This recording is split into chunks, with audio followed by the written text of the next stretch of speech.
Hello, future self. So, ngayon pa lang nire-record ko na to. So, July 19 ang pinakamaaga. Let's see our progress sa life mo, sa YouTube channel mo, sa business mo, and how you can communicate sa client mo and doon sa company na binibuild mo ngayon. So, April 19 today, thank God, we are now here. And in July 19, let's see the JP business, the JP growth, no? This is for my future self. So, ikaw kung may dahilan ka pa para hindi magsimula ng YouTube channel mo or ng bagong gusto mong gawin, so, hindi aksidente, nandito ka sa channel ko.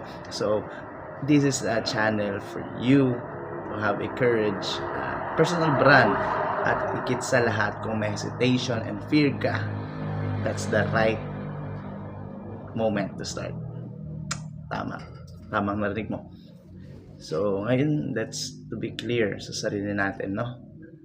May mga bagay talaga na nararamdaman natin ngayon, and this is the right moment na maging branding mo yan. Your own story. So, story mo yan eh. That is you. Your personal story. So, you can share it to others, educate your old self. At habang ginagawa mo to, yung future self mo ay magpapasalamat. Imagine mo yun. So, what's the reason to not start today your YouTube channel or yung gusto mo talagang gawin?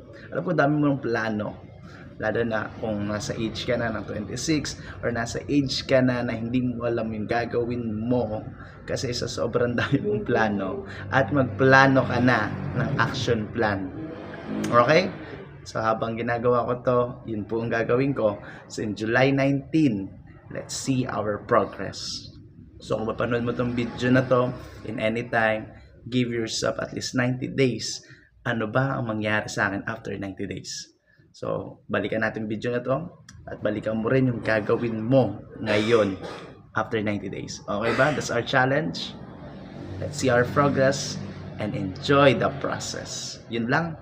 And this is our business.